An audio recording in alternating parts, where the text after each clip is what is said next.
Welcome, everyone. I'm your host, Emerson Green, and today we're talking about the hypothesis of indifference. So, originally, this was a bonus episode for patrons, but it's something I've been trying to talk about for the past few months, and I thought this was as good of an attempt as any, so I decided to share it all with you. All right, let's get started.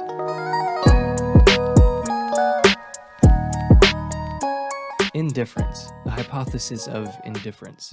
That's something that I've been defending for a long time, and I've mentioned in a couple settings that maybe I was wrong to defend the hypothesis of indifference. Not wrong in the sense that it's not better than theism. I mean, when you're doing this kind of comparative approach, like hypothesis 1 versus hypothesis 2, one of them can definitely win out over the other one, but there's still room for some other hypothesis that outpaces them both. That was always in the back of my mind. And I don't know, there was always this lingering doubt, maybe someone like Thomas Nagel is right. I'm a big Nagel fan, and he doesn't seem to buy into something like indifference. So is the universe totally indifferent to pain and pleasure and value and disvalue?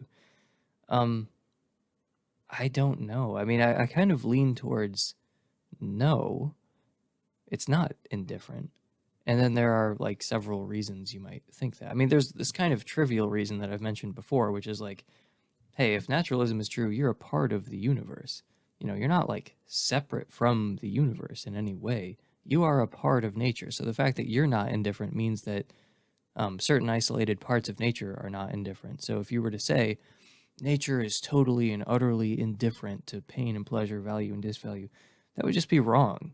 And you can say it's trivial, but it's okay, thanks. It's trivial that I'm correct, that the universe is not indifferent to meaning and, the experiences of sentient creatures or something like that. But then there's some people go a lot farther than that. Thomas Nagel believes in natural teleology, so there's this directedness towards life and consciousness. So that basically means that the more conservative naturalists, reductive materialists and the people who are on that more conservative end of the naturalist spectrum, those people are wrong, because they believe in nothing but totally indifferent natural laws. They think that, everything is physical. The physical can be characterized quantitatively, using the tools of physics, and that physical reality only has the properties ascribed to it by physics. So on that sort of view, there is just total indifference, because when you're describing the laws of physics as they're currently known, there's no accounting for value or disvalue or, love or hate or life or non-life or sentience or insentience. None of that is a part of it. It's just these mathematical, abstract laws and equations that don't take into account anything of value or disvalue. They are just totally and utterly indifferent to those things. Maybe this set of equations will lead to something that's living or non-living or sentient or insentient, but there's no directedness towards those things. It's just not factored in. It's not malevolent. It's also not benevolent. It's just indifferent. On the more conservative naturalist end of the spectrum, that's what you're working with. The reason I brought this up is because there are these two really common options that are talked about all the time. You have that quite conservative naturalist reductionist picture on the one hand, and then you have theism, where there's an unsurpassably great being of perfect love at the foundation of reality, who knit you in your mother's womb and knows the number of hairs on your head. And it's okay, that is a pretty radically non-indifferent hypothesis. That's about as non-indifferent as it gets. Foundational reality is caring, and loving. So my claim is that those are not the only two options, that it's not a binary between this utter indifference and there's an unsurpassably great being of perfect love who knows the number of hairs on your head. That's my radical, spooky, pseudoscientific claim, that those are not the only two conceivable options. Because it seems so obvious when I say that, right? Oh, that's not a binary. There are not only two options. You try to flesh that out, though, and then people will start to get very upset at you, like the way that people got upset with Thomas Nagel, because he doesn't really fit into the pre-existing categories that for whatever reason, are widespread in our culture, at this time, in this kind of intellectual context. Like I said, it just seems obvious to me that those are not the only two options, that there are, that's not a binary, that's a continuum. Like on the one end, you might have this very extreme form of indifference, total indifference. And then on the other hand, you have theism, which is this like radical form of non-indifference. Those are not the only two options. I think there's a lot of space between those. Like if you start from theism and kind of work your way over, then you might say, well, there could be like a limited God. There could be a God who's maybe not perfectly loving or maximally good. Maybe he's not unlimited in power. Like maybe there's something God-like, but it's not the way that, Anselm characterizes it. Maybe it's not the way that your average Christian would talk about it. Maybe there's something, that would be characterized as a limited God, very, very powerful, very good, very loving, but you kind of have to just do away with these like superlative traits. So that seems reasonable. There could be like a limited God, something that is still recognizably divine, but is not this kind of superlative omni-being. So that's a possibility. And then, so like you can work your way further over, starting from the theistic side, or you could start at the total indifference side, from that quite conservative form of naturalism.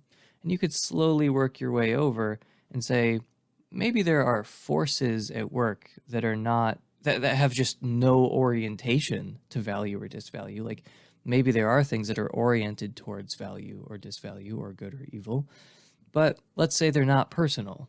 They're not personal forces. They're totally impersonal forces. Okay, well, that seems like maybe a violation of the spirit of indifference, even though maybe not the letter of the hypothesis of indifference as it's characterized by Paul Draper, for instance.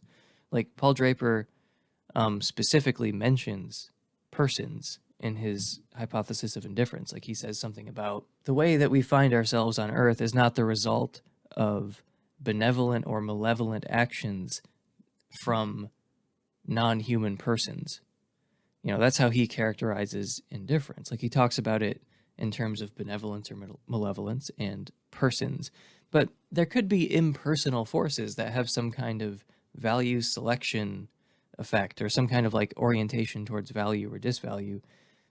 So that wouldn't really seem to be in violation of the letter of Draper's hypothesis of indifference, even though it does seem like a violation of the spirit of it. Like if you have some kind of directedness towards things of value, like life or consciousness, then that doesn't seem like a hypothesis of indifference, even though it's technically compatible with Draper's formulation of it, at least in that, famous 1989 paper where he talks about that argument from evil about, it's called like Pain and Pleasure, an evidential problem for theists. One of the best arguments from evil ever made, probably. Yeah, so it's not, like the kind of natural teleology, Nagel stuff is not really incompatible with that, but, technically, but it kind of feels like it. And I think the reason for that ambiguity there is because we too often treat indifference like it's binary. There's either total and utter indifference to all things of value, or there's an unsurpassably great being of perfect love who knows the number of hairs on your head. And it's like, are there any options that are somewhere between those two things? Yes, I think so. Even though they are not commonly recognized in this intellectual context and culture that we happen to live in, there are obviously, other options. There's a ton of conceptual space between this quite conservative form of naturalism and this like maximalist theism on the other hand. So I kind of live somewhere in between those extremes, but I'm definitely closer to the indifference side of the spectrum than the theism side of the spectrum.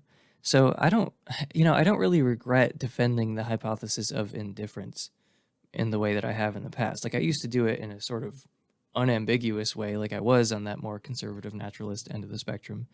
But as time has gone on, like I've moved away from that, but it's like I'm still not anywhere near theism. I don't mind talking about the hypothesis of indifference even today as like a first approximation. So Weigon Kim had this phrase, physicalism or something near enough. And his position, that he'll defend is something like physicalism, But, it's like recognizably not quite physicalism, and arguably like, property dualism or something. But, the labels are not really important. It's like, hey, if this isn't physicalism, it's pretty close to physicalism, right? Like it's a lot closer to physicalism than like substance dualism.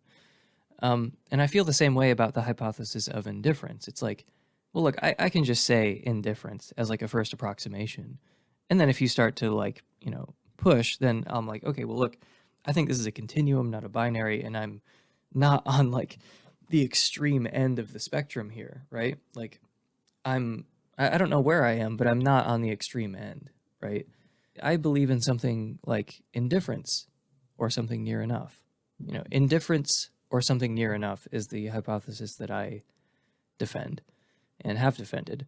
Maybe some of these value selection hypotheses are true, where maybe something like natural teleology is true, where you have this impersonal force that kind of directs the trajectory of the universe towards life and consciousness. But it's sort of like one force among many.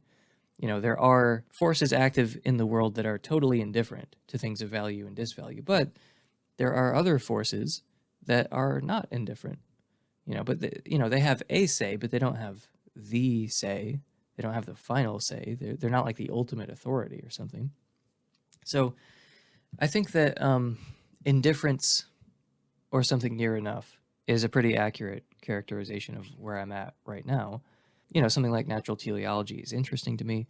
There are certain forms of panpsychism where conscious creatures are disposed to react in rational ways to the character of their experiences, in the same way that we are conscious creatures who, even without really meaning to, in some like higher order sense, we do kind of produce things of value and go towards value in some sense.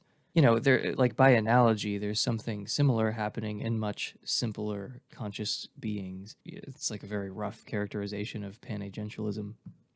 And, that's definitely not theism, right? Like if you're saying, well, there are very simple conscious beings who respond rationally to the character of their experiences, like say their experiences have a valence, like a positive valence or a negative valence, well, they'll respond rationally to that valence. Like if it's negative, then they will sort of retreat from it. If it's positive, then they'll want more of it or like go towards it, as it were. Again, it's something that we have some direct familiarity with. You're just kind of imagining a much simpler conscious creature who is undergoing positive and negatively valenced experiences and responding rationally to those experiences. And you can kind of characterize the evolution of the physical universe in that way. You can explain why things happen the way they happen, using this model of mental causation that we know exists and we have some direct familiarity with how it works. And you can say that something like that, but much simpler, is happening everywhere. The universe is truly unified and monistic in that sense. That's a very neat and tidy and simple picture of the universe that I think is attractive in some ways. Obviously it may or may not be true, but I think it has certain advantages. It doesn't really fall neatly into the hypothesis of indifference, but it's nowhere near theism. It's nowhere near that end of the spectrum, but it's also recognizably not this very conservative form of naturalism, that is like a lot more predominant. So you might think, hey, how does something like pan-agentialism or natural teleology count as something near enough to indifference? And I get how, just out of context, that can seem like totally unreasonable. Like if there's this directedness towards life or consciousness or things of value, or if reality is this network of conscious beings who are kind of, responding rationally to their experiences, that doesn't really seem like indifference. But think about this analogy. So theists will often say that God is omnipotent before quickly listing off a bunch of things that God can't do. But they're like, okay, God's omnipotent, but he can't do things that are logically impossible, unless you're Martin Luther or Descartes. And he can't do things that are metaphysically impossible, and he can't do things that are immoral. And it's like this list just gets longer and longer. So it's like God is all powerful. Here's a list of things he can't do. So I think that's fine. I mean, like, I don't think that it's like, oh, it's dishonest or it's like inaccurate of you to say that God is omnipotent and yet he can't do things that are metaphysically impossible or logically impossible. Um, that's fine. Like I don't really see any deep problem with saying God is omnipotent and he can't do things that are impossible in whatever sense. But if you state omnipotence in this very general, like for any state of affairs where there could be, P or not P, then God could actualize either one of them. He can make anything happen. It's like, okay, well, you don't believe that as like a Christian theist or something. He's bound by all kinds of things, and like maybe bound is the wrong word to use there, but it's just false to say God can do anything. Like that's the very simple characterization of omnipotence. God can do anything, and then it turns out that's totally inaccurate. God can't do anything. There is a whole laundry list of things God can't do. Does that mean God's not omnipotent? Well, no. Does anyone have any serious issue with claiming that God's omnipotent, even though he can't do things that are like, logically or metaphysically impossible? So in the same way, like, okay, you could think of that as like a first approximation. God's omnipotent, he can do anything. And then if you want to go deeper, because not everyone does, but if you want to go deeper, then you can get a much more precise analysis of what omnipotence is supposed to mean. And I think in the same way, you can say indifference as a first approximation. Like, yeah, the hypothesis of indifference. The universe is indifferent. And you say, well, but I thought you thought there was this directedness towards certain things of value. The equivalent would be, well, God can do anything. And then as soon as you name like a single limitation, I'm just like, oh, he's not omnipotent. So like, yeah, if you want to behave in that way, then sure, I don't defend the hypothesis of indifference, but it seems like a pretty good first approximation because once again, there's this continuum, and I'm way closer to like the indifference side of the continuum than I am to the unsurpassably great and perfectly loving being at the foundation of reality side of the spectrum. So there's like radical non-indifference and there's radical indifference. I'm somewhere in between, but I'm obviously way more over on the side of, indifference. I think that the categories that are kind of given to us by our culture are very limiting and, restricting, where we set up this totally false dichotomy between, like a really conservative form of naturalism and then this like really maximalist form of theism. And there's all this conceptual space in between. Maybe there are these other laws of nature, like teleological laws. Aristotle's notion of teleology, even though Aristotle was some kind of theist, he didn't attach his notion of teleology to the gods. Like he seemed to think that teleology was, like independent, like final causes were independent of divine reality. So I just don't see why someone couldn't adopt a view like that. Just because we live in this modernist or postmodernist age where final causes have been kind of removed from our vocabulary and from our categories. I don't think that the rejection of final causes was like really, really principled. I think we just kind of focused on other kinds of causes.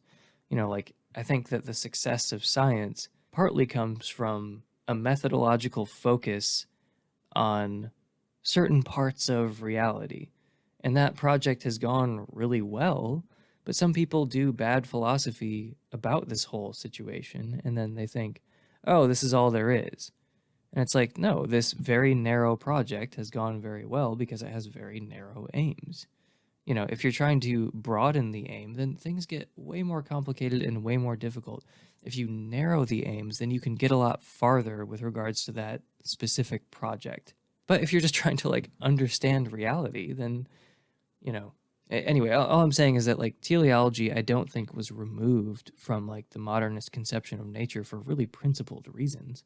I think that we just happen to live in a culture where they're not really talked about. It's not really a part of our understanding of the world. And I'm a product of the modern age. Like I don't really care about scholastic philosophy. Like I don't really care about Aristotelianism generally. I'm trying to get a little more Aristotle pilled because he was obviously like a genius, but I just am thoroughly a product of the time that I live in.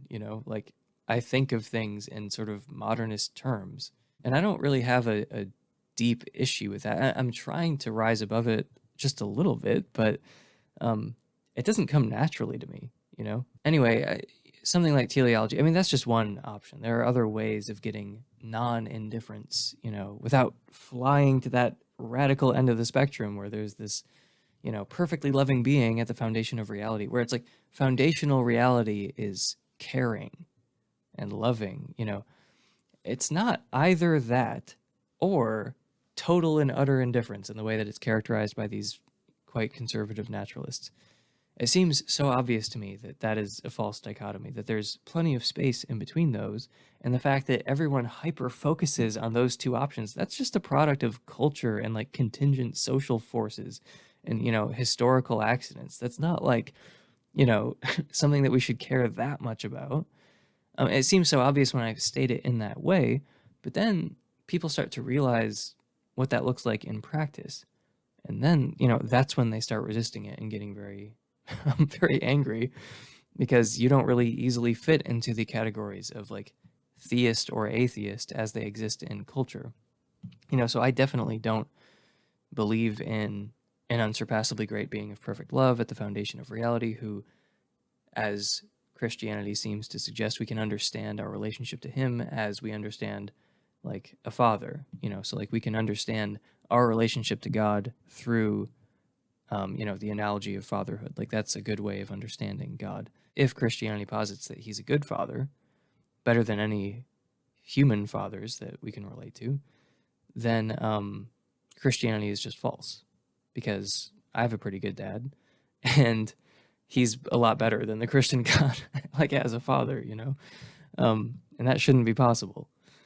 So that seems to be an issue for Christianity if we're to understand God as like this heavenly father. We were given certain analogies and metaphors to understand God. Like if you're a Christian, it's like, oh, you're not supposed to take that too literally. Like this is an analogy. This is just like our very imperfect way of understanding what God is or something. It's like, okay, well, it's what we were given to try to understand what God is. And it's not like I'm taking it hyper literally. I'm just taking it seriously. Like I'm just saying like, okay, obviously I have direct experience with fatherhood, and it seems equally obvious that Christianity is telling me that the way to understand God is through the analogy or metaphor of fatherhood. Given that, it just seems to collapse under its own weight because God is a terrible father. You know, I mean, like, if my father behaved in any way like the Christian God, then I would have a quite different relationship with my father. So here's the thing, like, according to most mainstream forms of Christianity, my earthly father is a better father than God. And that should be an absurdity. So I feel like I feel like those forms of Christianity should just collapse under their own weight. If you believe in a form of Christianity where your dad is a better father than God, then you should be able to know that, like, well, that's not the right form of Christianity, you know, but some Christians insist this is the only form of Christianity. It's like, okay, well, you just made my job as an atheist very easy. It's interesting to hear some of the more reasonable Christians try to, and I don't say this in a disparaging way, but like, you know, they invent these stories to try to explain how God could still be a good father, and yet the world looks as it does. And those stories are interesting and they're, you know, logically possible. Things might be that way. But, you know, they seem forced and stretched and elaborate and, you know, overly elaborate.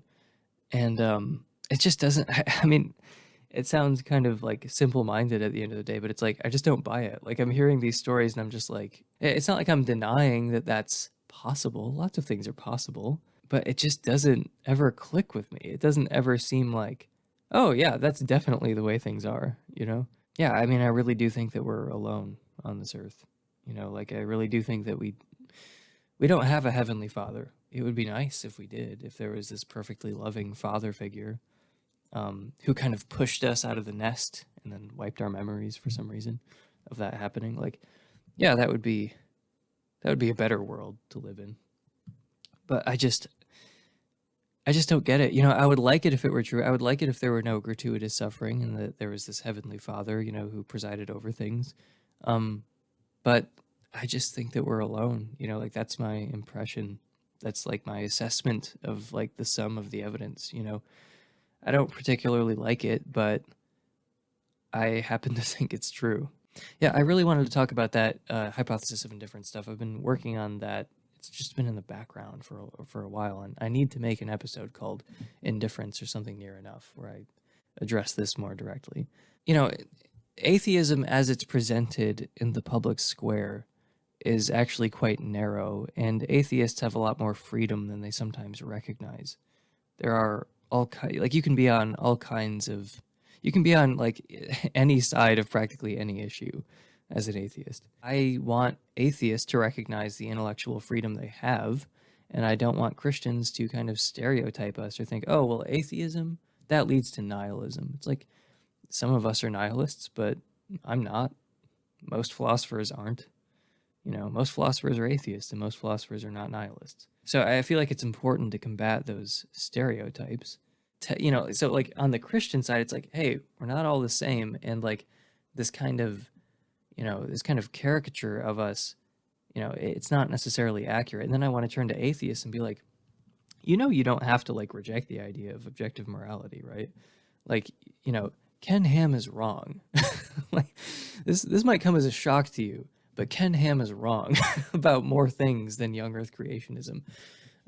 You can be an atheist and not, you know, descend down those steps of like, well, first you're questioning, you know, the literal truth of the Bible. 7 or 8 steps later, nothing is right or wrong. Like, no, that's not true. You know, you have no free will. Nothing is right or wrong.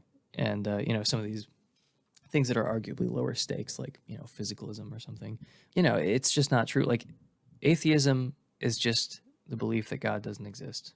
Or, you know, in most cases, you know, like this should be implied by what I just said, but God probably doesn't exist. You know, that's how basically every atheist I've ever met feels about it.